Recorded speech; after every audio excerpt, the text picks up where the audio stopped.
ચાલો આજના વિશ્લેષણની શરૂઆત એક સવાલથી કરીએ. એક એવો સવાલ જે કદાચ આપણે સૌ આપણી જાતને પૂછતા હોઈએ છીએ. દુનિયાની સૌથી કિંમતી વસ્તુ કઈ છે? આ સવાલ જેટલો સરળ લાગે છે એટલો જ અઘરો છે. બરાબર. અને આનો જવાબ શોધવા માટે આપણી પાસે એક ખૂબ જ પ્રખ્યાત સ્ત્રોત છે. બાદશાહ અકબર અને એમના બુદ્ધિશાળી દરબારી બિરબલની એક જાણીતી વાર્તા. અને આ વાર્તા છે ને, એ દેખાવમાં ભલે નાની લાગે, પણ એ સંપત્તિ, શક્તિ અને જીવનના સાર વિશે બહુ મોટા પ્રશ્નો ઊભા કરે છે. હા, એટલે જ આપણો હેતુ આ નાની વાર્તામાં છુપાયેલા ઊંડા અર્થને સમજવાનો છે અને એ જોવાનો છે કે આપણે પોતે મૂલ્ય વિશે શું માનીએ છીએ.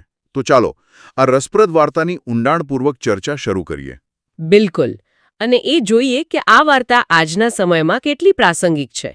તો વાર્તાની શરૂઆત થાય છે બાદશાહ અકબરના ભવ્ય દરબારથી. બાદશાહ એમના દરબારીઓને એક મોટો સવાલ પૂછે છે. મને કહો, આ દુનિયામાં સૌથી કિંમતી વસ્તુ કઈ છે?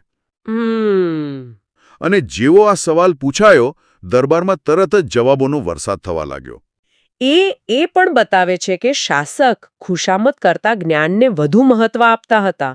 તો દરબારીઓએ શું જવાબો આપ્યા? જવાબો બિલકુલ એવા જ હતા જેની આપણે અપેક્ષા રાખી શકીએ. કોઈએ કહ્યું સોનું, મહારાજ. હા.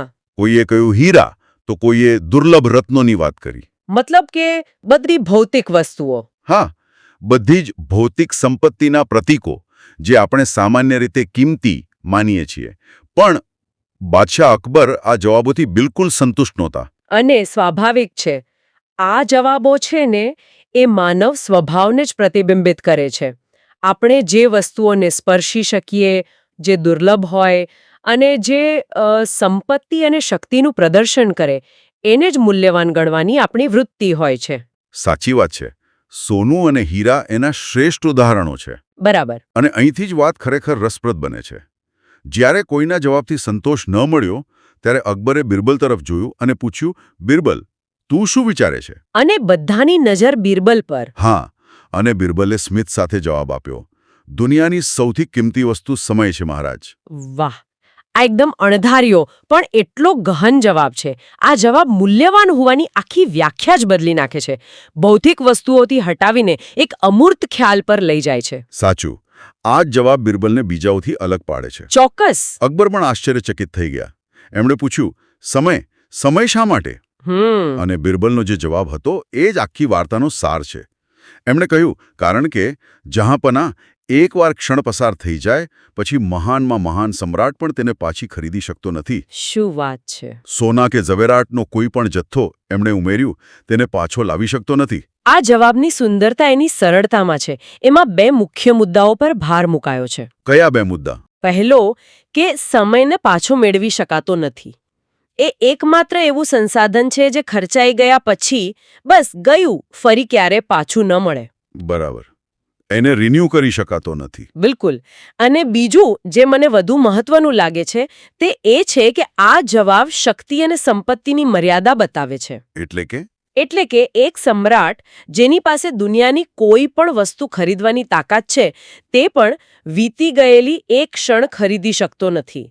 આ બાબતમાં એક રાજા અને એક સામાન્ય માણસ બંને એકદમ સમાન છે. વાહ!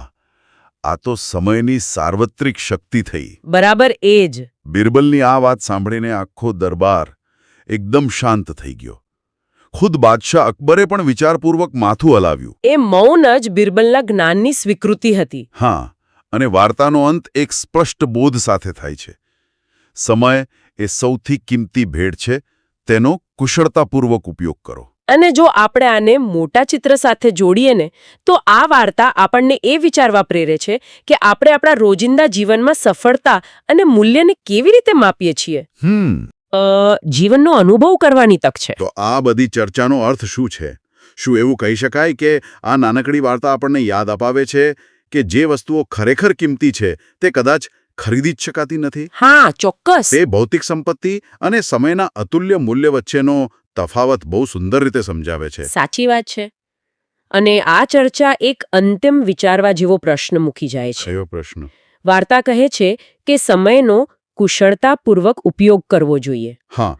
પણ આનો અર્થ શું? કુશળતાપૂર્વક ઉપયોગ એટલે શું? શું એનો અર્થ એ છે કે દરેક ક્ષણ ઉત્પાદક બનવો, કંઈક ને કંઈક કામ કરતા રહેવું? કે પછી દરેક ક્ષણને સંપૂર્ણ રીતે જીવવી, એનો આનંદ માણવો? બરાબર. આનો જવાબ કદાચ દરેક વ્યક્તિએ પોતાની રીતે પોતાના માટે શોધવાનો રહે છે.